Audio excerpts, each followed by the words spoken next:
திருப்பரங்குன்றம் விவகாரத்தில் த.வே.க. அரசு தி.மு.க.வை பின்பற்றுகிறது. அனைவருக்கும் வணக்கம்.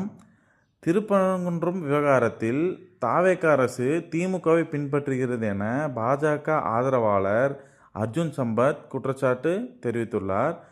நேற்று மதுரையில் நடந்த திருப்பரங்குன்றம் மலை உச்சியில் உள்ள தீபத்தூணில் கார்த்திகை தீபம் ஏற்றக்கோரி நடைபெற்ற ஆர்ப்பாட்டத்தில் இந்து மக்கள் கட்சியின் நிறுவன தலைவர் அர்ஜுன் சம்பத் பார்த்திங்கன்னா ப்ரெஸ் மீட் கொடுத்துருக்காரு.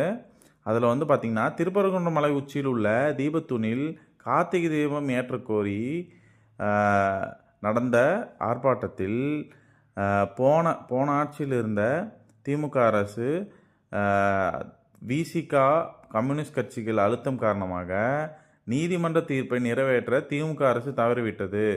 தனி நீதிபதி உத்தரவை 2 நீதிபதிகள் அமர்வு உறுதி செய்துள்ளது. இதற்கு எதிராக உச்சநீதிமன்றத்தில் மேல்முறையீடு செய்யவில்லை. இதனால் திருப்பரங்குன்றத்தில் தீபம் ஏற்ற எந்த தடையும் இல்லை. இருப்பினும் அமல்படுத்தாமல் தடுக்கின்றனர். திருப்பரங்குன்றம் தீபம் விவகாரத்தில் 2 ஆண்டுக்கு முன்பு திமுக ஆட்சியில் இருந்த நிலை பின்பற்றப்படும் என த.வே.க. அரசு அமைச்சர் நிர்மல்குமார் கூறியுள்ளார்.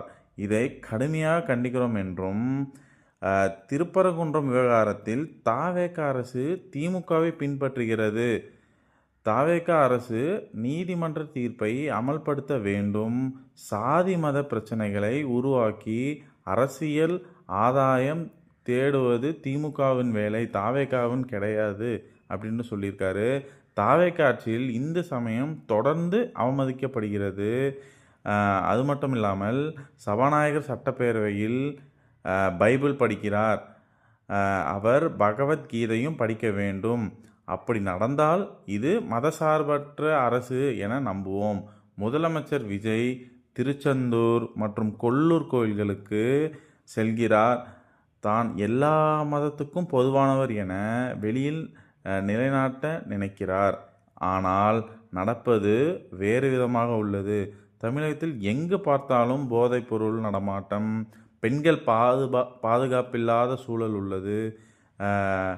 அது மட்டும் இல்லாமல் த.வே.க.விடமிருந்து பெண்களை பாதுகாக்க வேண்டியுள்ளது. சிங்கப்பெண் அதிரடிப்படை த.வே.க.வினரை கைது செய்து வருகிறது. திமுக ஆட்சியில் என்ன நடந்தது அது இந்த ஆட்சியிலும் தொடர்கிறது. த.வே.க. அரசு ரீல்ஸ் அரசாக உள்ளது. இந்து மாணவர்களுக்கு இந்துக்களுக்கும் சலுகை வழங்க வேண்டும். அரசு அலுவலகங்களின் கிறிஸ்தவ ஊழியர்கள் நிரம்பி வழிகின்றனர் என்ற அவரோட எதிர்ப்பை பதிவு செஞ்சு ப்ரெஸ் மீட் கொடுத்தாரு. இது போன்ற பல செய்திகளை பார்க்கணுன்னா நம்ம சேனலை சப்ஸ்கிரைப் பண்ணிக்கோங்க. நன்றி, வணக்கம்.